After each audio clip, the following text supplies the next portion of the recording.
Assalamualaikum warahmatullahi wabarakatuh. Perkenalkan, nama saya Arya Wildan. Saya dari jurusan Ilmu Politik, Fakultas Ilmu Sosial dan Ilmu Politik, Universitas Siliwangi. Di sini saya akan menjelaskan tentang perbedaan sistem pemerintahan presidensial dan sistem pemerintahan parlementer. Yang pertama yaitu sistem pemerintahan presidensial.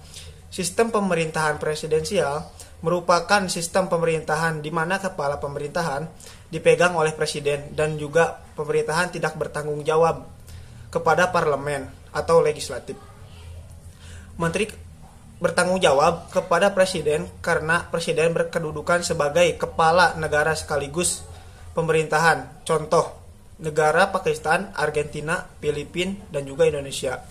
Ada dua kabinet. Yang pertama yaitu kabinet presidensial. Kabinet presidensial adalah suatu kabinet di mana pertanggungjawaban atas kebijakan pemerintah dipegang oleh presiden.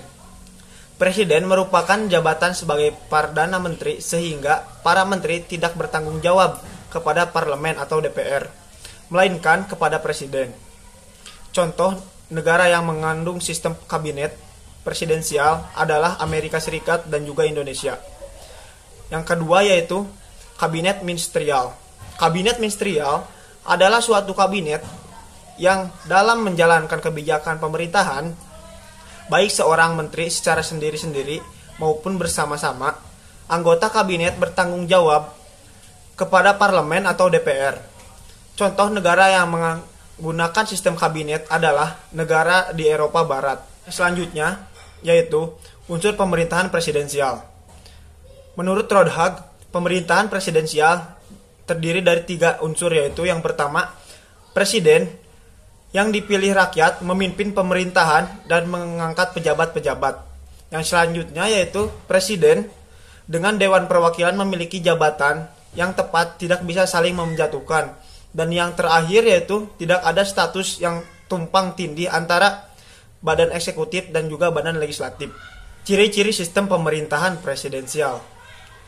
Yang pertama yaitu penyelenggaraan negara berada di tangan presiden. Presiden adalah kepala negara sekaligus kepala pemerintahan.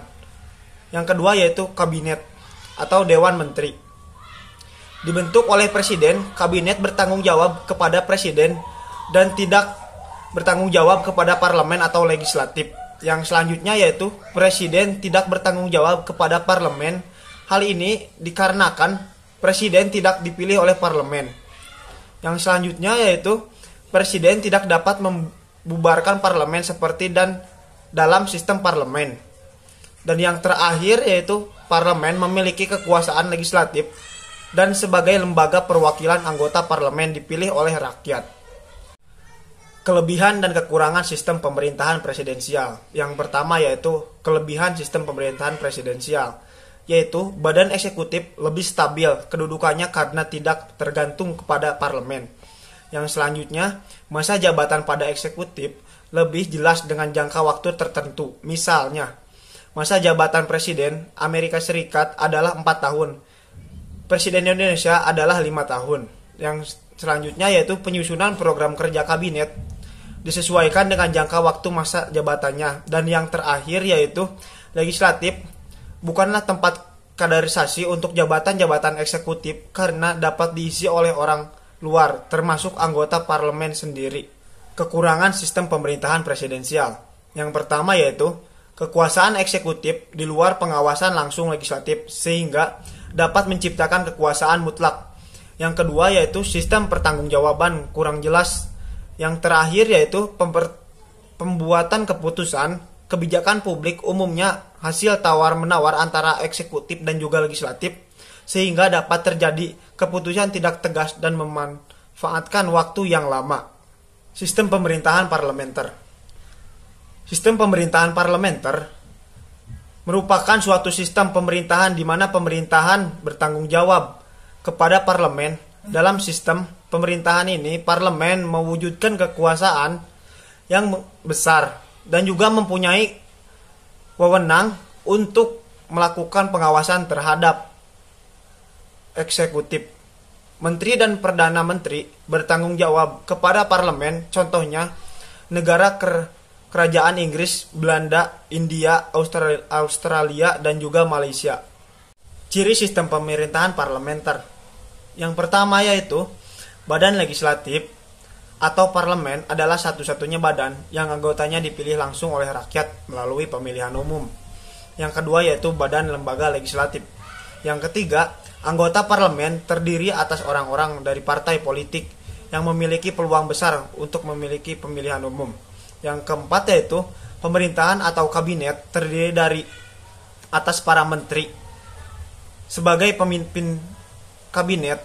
Yang terakhir yaitu kabinet bertanggung jawab kepada parlemen dan dapat bertahan sepanjang mendapatkan dukungan mayoritas anggota parlemen. Hal ini berarti bahwa sewaktu-waktu parlemen dapat menjatuhkan kabinet jika mayoritas anggota parlemen menyampaikan mosi atau tidak percaya kepada kabinet.